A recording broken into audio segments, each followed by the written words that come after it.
આપણે કરવાના છે જેડ વાળી મેન્સનો એક ક્વેશ્ચન. તો આ ક્વેશ્ચનમાં એક ઇન્ક્લાઇન પ્લેન છે, એની ઉપર એક સોલિડ સિલિન્ડર આપેલો છે, 30 ડિગ્રી એનું ઇન્ક્લિનેશન છે, 60 સેન્ટીમીટર AB ની લેન્થ આપેલી છે, ને આખું જે પહેલા હતું ઇનિશિયલી રેસ્ટ પર હતું.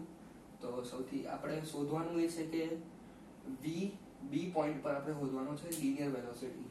તો સૌથી પહેલા આપણે h શોધીશું mgh માટે. તો h કેટલો હશે? AB sin 30 લાગશે. તો h આપણો આવી ગયો 60 into 1/2. તો h આપણો આવી ગયો 30 સેન્ટીમીટર. તો આપણે mgh માટે કાઢ્યો છે. તો સૌથી પહેલા આપણે એમાં મેકેનિકલ એનર્જીનું કન્ઝર્વેશન લગાવશું, કેમ કે આમાં કંઈ ફ્રિક્શન કામ કરતું નથી. તો initially kinetic energy 0 plus mgh equals to 1/2 I omega square plus 1/2 mv square. આમાં રોટેશનલ એનર્જી બી આપણે કાઉન્ટ કરીશું, રોટેશનલ કાઇનેટિક એનર્જી. તો mgh ની જગ્યા પર આપણે પુટ કરીશું 30/100 equals to 1/2. સોલિડ સિલિન્ડરનો મોમેન્ટ ઓફ ઇનર્શિયા mr²/2 હોય.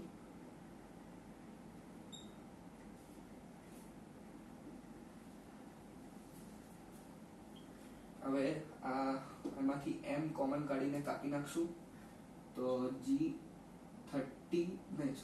એક 0 કપાઈ જાય. તો 3g/10 equals to 1/4 r² into આપણે ઓમેગા સ્ક્વેર ની જગ્યાએ લખી શકીએ v²/r² પ્લસ 1/2 m કપાઈ ગયો એટલે v². તો હવે આમાંથી આનું એલસીએમ લેશું. r² થી r² કપાઈ જાય. તો બચ્યું શું? 3g/10 equals to 1/4 v² plus 2v²/4. તો આ કેટલું થઈ ગયું? 3g/10 equals to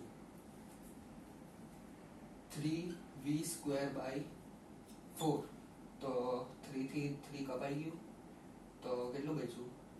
ને આ આપણે આપેલું છે કે g10 છે. તો 10 થી g કપાઈ ગયું. તો v² આપણો કેટલો આવી ગયો? 4 અહીંયા જશે તો v² 4. તો v equal to 2 મીટર પર સેકન્ડ. તો તમારો ખૂબ ખૂબ આભાર.